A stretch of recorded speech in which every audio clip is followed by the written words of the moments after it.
Hey, it's Mel. Looks like we're gonna have to stay here even longer. But I finally found out why. Someone was killed. Yeah, Kara called us all down to the hotel's lounge and made an announcement about it. Someone named Kayulani Stasevich was found in her room with her throat slit 3 days ago. And because we were all here at the estimated time of death, we're all suspects. That's what Kara told us through gritted teeth. Seems to me like she wished she had more to tell. There's more than a few things I don't like about this whole scenario. One, okay, yes, I'm in a more urban part of it, but Ganymede is a bloody farming moon. I am trapped on a bloody farming moon. Two, this is pretty much definitely a murder, and we can't leave until it's solved. However, it is being investigated by the police force of a bloody farming moon. We might be here for years. 3. Of course, it's only crew members staying at this hotel who have to stay. Everyone who is lodged over at Hightail Hollows is back on Hathor now, including a particular roommate of mine whose birthday is next week. I don't even know if I'll be back on the ship or what, or if that matters. The important thing is that someone died in this hotel, and that's a really bad thing, and a little unnerving. No, the creepy part is they didn't tell us for 3 days. Yep, someone was violently killed in her room while we were in our rooms, and they didn't consider that fact something worth sharing. I don't know why it's also confidential. Oh, right, because they think one of us did it. They think the crew of Hathor 61 has nothing better to do than go about slitting throats. Although, we are on shore leave. I don't know the hobbies of my crewmates. In seriousness, though, things will not be cheery when the Fuzz figures out that it was, in fact, one of the other guests here, and that they detained the operation of a successful, full-time, private trade ship for absolutely no reason. Oh my fuck, I sound like Crenshaw. Oh, that is not good. I will detox my brain by getting back to my reading now. No, well, I didn't really report on my day, did I? In a shocking turn of events, I got up, had breakfast downstairs, went to that classic lit store I was talking about the other day, stocked up on more books, returned to the hotel and had lunch, went to the lounge, and, you guessed it, read some more. Then a bunch of people started filing in, then Kara made her announcement. Then the people didn't seem to be going away, so I did. Came back here, and now I'm here. There's still an hour or so until dinner serves, so back to reading I go now. Later. Guess what was gossiped about incessantly over dinner? Lance seems to think that his theory that the government, note, he didn't specify the government of where exactly, was keeping us here counts as him being right. Okay, yes, technically the police is part of the government and they are the ones keeping us here, but it's really more the whole murder thing, and he was implying this whole other thing. He's wrong, bottom line. Anyway, I found some of the rumors to be interesting, so here they are. 1. Stasevich was suicidal and somehow arranged for someone to break into her room and kill her. 2. She was already dead when her throat was slit because there was so little bloodshed. Recall that we got 0 details on the crime scene. 3. She's not dead. There is no Kayulani Stasevich. They just want to keep us here to do experiments on us. And 4th, lastly, my favorite, some sexual thing.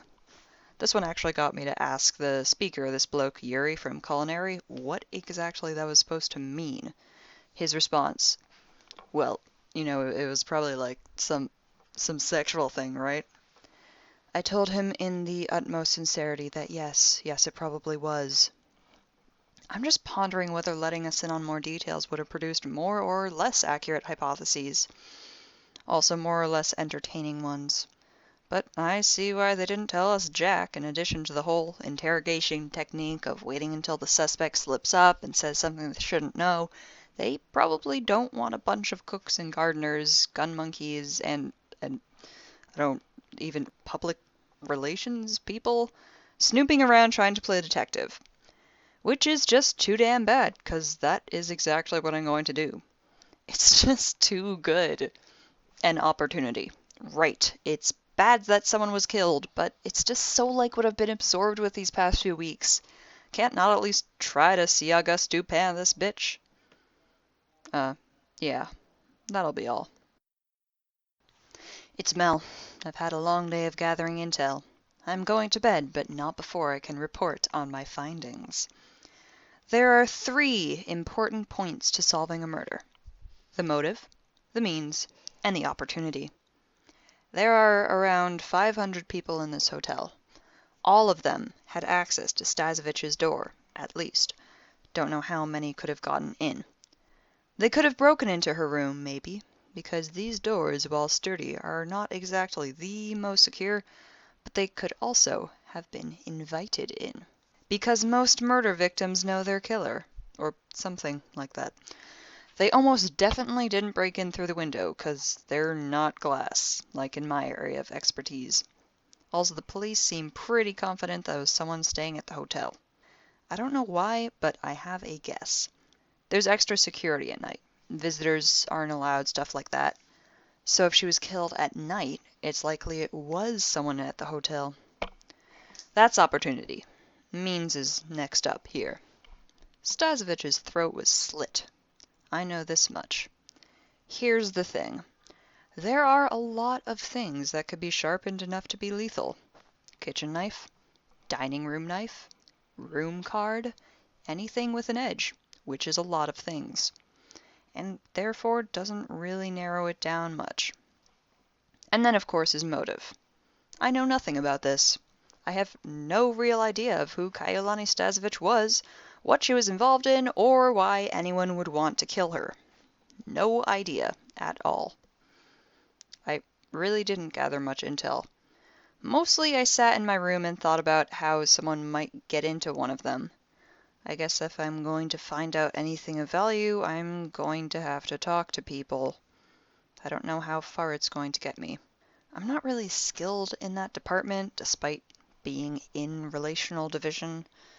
I do know that right now it's bedtime, or a little past it. Bye. Mel Woods here. Detective Inspector Woods, perhaps. I've got an informant now. A man named Lang who works for the Assaracus City Police Department. I was chatting him up around mid-morning to find out some more on the Vic. The dame was something of a diplomat. Originally from a small town on Nereid, she worked for the city of Opus not too far from there. She had been to Oberon on business trying to get relief for the assault crisis before trekking all the way over here for personal reasons. Seemed like a lot? Lang openly admitted that they're not used to dealing with things like this and could honestly use the help. After getting through the initial stuff, I started questioning him about the crime scene. The door was closed but unlocked. No signs of forced entry there. The window was untampered with also. Stazovich let her killer in. There was a huge bloodstain near the middle of the room. It's going to take some steam cleaning to get that out, I tell you. The room was trashed, but not as much as might be expected, and the body was found stuffed into a trunk. Why does anyone use trunks for luggage anymore? They're so impractical. Also, you can be stuffed into it after you're murdered. There weren't many personal effects in the room. It seemed like she had packed in a hurry, or hadn't planned on staying long, or somewhere between the two. Just old clothes, a couple frames of her and a few people her age, an old journal decorated with stickers of dragons and wizards. The estimated time of death is right before dawn. I was right about the PD's reasoning. It's damn impossible she was killed by someone who wasn't in this hotel by nightfall. But while they're investigating every one of 507 guests, I've got my sights set on another group, the staff. In fact, I've got a fully completed half-decent theory worked out already. Staff can get anywhere, with a uniform and a weary, almost blank expression. The few people that do notice them assume they're supposed to be there, and soon afterwards forget that they are. If they knock on your door, even in the dead of night, you'll think they have good reason to do so and let them in. If not, maybe you're asleep. It's so late after all. They're staff. They've got copies of passes to all the rooms somewhere. So they'll get in, whether you invite them or not, whether you're even conscious or not. And then you'll wake up, maybe. After all, there's a person in your room. A living, breathing person's bound to make some noise. So you wake up and see them, faint as they are in the darkness. You've seen them before. behind a desk in the lobby, and in the corner of the dining room, down the hall from the lounge. Always somewhere you're headed. Always right there. But who are you kidding? You can't be sure it's the same one. They all look so alike in those uniforms, and they're supposed to be in those places. They're staff, after all. You can't be sure of much in this darkened, hazy sleep fog. You can't be sure of, for instance, the object they've got in their hand. Something long. Something reflecting the room's sole ray of light. Its source Io, a sister moon, so faint and distant. One thing is becoming clear to you, cutting through the haze. This person, staff or not, means you harm. But your senses are dull. It's so very late.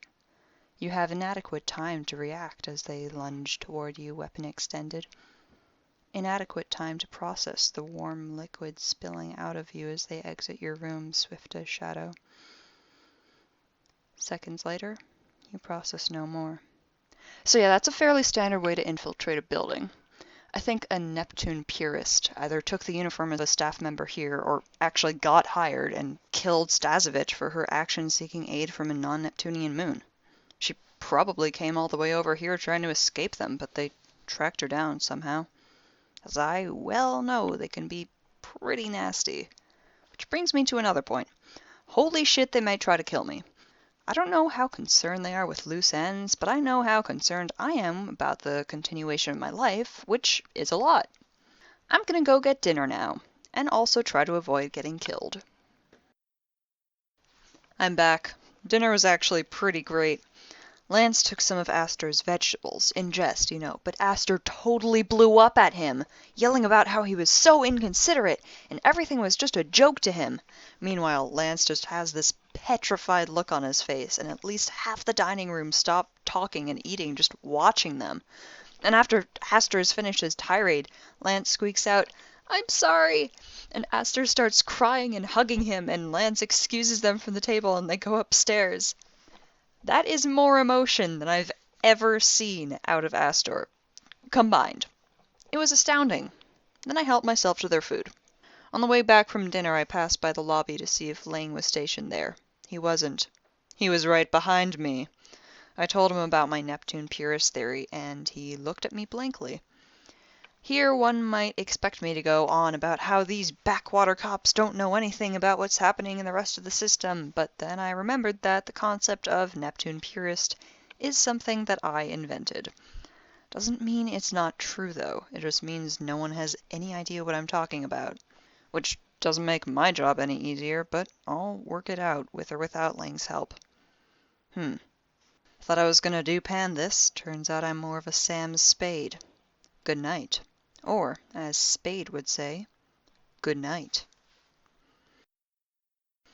It's Woods, P.I., reporting on day 4 of my ongoing investigation of the murder of Kyulani Stasevich. After breakfast this morning, I took to the menial but crucial task of wandering the halls until I came across someone who gave off a murderous vibe. See, I had gotten a little caught up in how the greats would solve this, and subsequently forgot that I have ESP. Well, not forgot exactly. It just didn't register. It's been a long week. Turns out there are quite a few people of questionable character at this hotel. I followed this one woman all the way down like 20 flights of stairs, which is hard to do without being seen, to the courtyard where she proceeded to talk to a boy several years younger than I am. Then I went to find Lang, but I couldn't, so I talked to his partner, Teriak, and tipped her off about the woman, because that's not happening under my watch. I went back to wandering around some more. If I really paid attention, I got some minor bad waves off a lot of people, but the strongest by far passed me on the 3rd floor. A short man, average build, large brown eyes, and a friendly, complacent smile, and I knew that if he wasn't the killer, he'd certainly done something awful. I tailed him for, 20 minutes, as he did some laundry and grabbed a snack before heading to his room. I loitered nonchalantly outside his door, pretending to be very engaged with the wall, until he came back out, at which point I hurriedly walked by him. Once he was gone, I entered the room. "But Woods, how did you possibly get in?" I hear you ask. I'll tell you. As I scurried past, I covered the lock mechanism with some gum that I had been chewing for that exact reason. These bitches kidnapped me. I'm gonna get a little crafty with them. Then, once he was out of sight, I simply opened the door. And then removed the gum, because I'm not a monster. Then thoroughly investigated his room. His name is Ryuma Juarez, and he has a janitor's uniform in his closet. Huh. I rifled through his suitcase and found a pair of Neptune flag boxers. And a lot of figurines and models, or, as I like to call them, toys. Really, a lot of merch in general. Some stuff I'm almost proud to say I recognize, however bizarre a Poirot action figure may be, but plenty that was totally unfamiliar. I give him congratulations for his commitment, but not for his commitment to murder. Here's the problem, though. I don't know where he was heading when he left, so I don't know when he's going to be back. So he might be returning as I attempt to leave this room. Did I mention I'm currently hiding in a murderer's hotel room? Because I am. And if he catches someone sneaking out of his room, someone whom his organizations tried to kill before, things aren't going to end pretty for me. So I'm stuck. I didn't think this far ahead in my plan. Here are my options as I see them. 1. I just leave and hope he's not out there. 2. I try to sneak out through the window. 3. I bide my time until he returns, then sneak past him to relative freedom. 2 seems pretty impossible. There's nothing to grab onto, and it's 10 floors down to the courtyard. I don't think I've been in the field long enough to successfully pull off 3, so 1 is how it's gonna go. I just need to shut the hell up for a minute and make sure I don't hear anything. Okay, all clear. Just walking towards the door. It's all fine. Just gonna... Shit!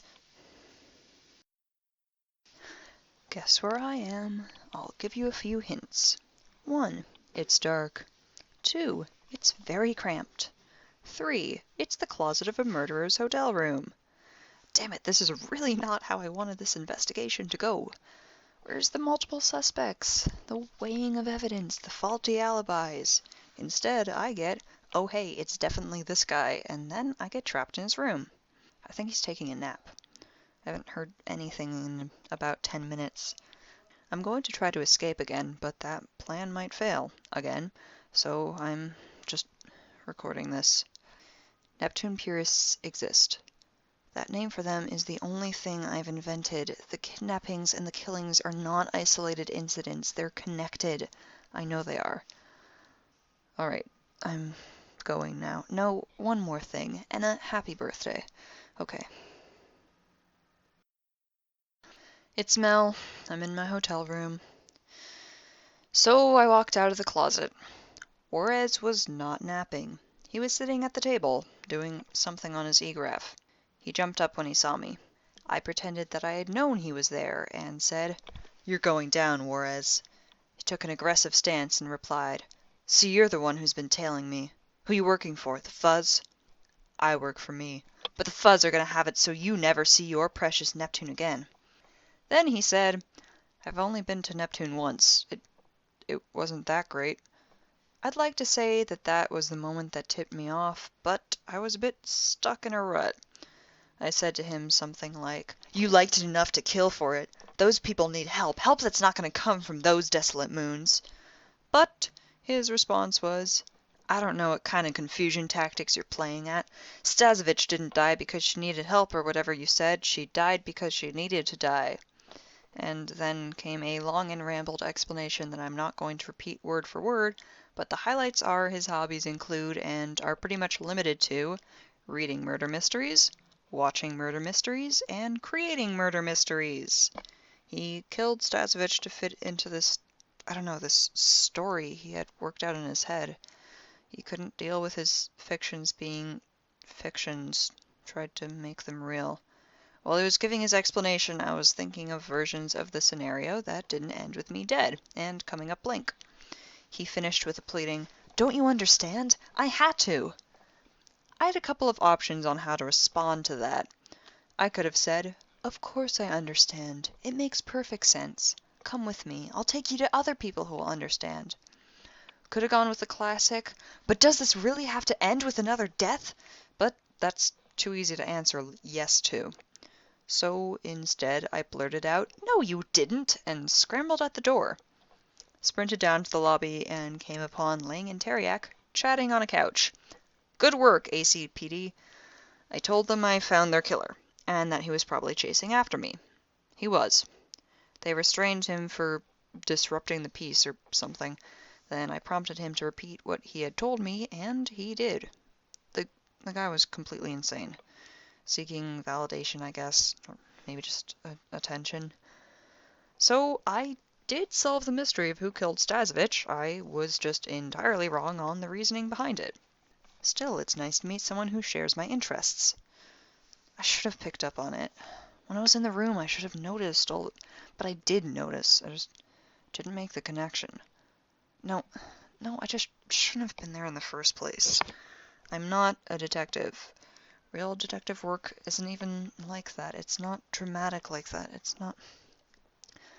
I just need to finalize the arrest, make sure there's enough evidence, which I really hope there is, because once that's all done, we can go home. Oh, back to Hathor. I am very, very done with this moon. I just wanna... whatever. Bye. So, guess what they found among the crap in Juarez's room? A knife from the dining room, ineffectually cleaned of blood. Yeah, he's totally arrested. Before we left, I went to talk to Lang one more time. I know I'm not making this Neptune thing up. He said he would look into it. He better. I am more glad to be back than I think I've ever been about being anywhere. And as who knows where, as usual, I told her I would tidy the room about a week ago, so I guess I should do that. I've also got a whole bunch of books to read, but I don't know if I'll... Back to work tomorrow! Yay. They still haven't told us where we'll be going next, but I expect there to be an announcement soon. Maybe this evening. I hope it's somewhere good. Somewhere the police have any idea at all of how to conduct an investigation. Or, better yet, somewhere an investigation won't have to be conducted. That would be nice. Alright, the pile of food wrappers on my desk is staring at me condescendingly. Guess I'd better go now. Bye.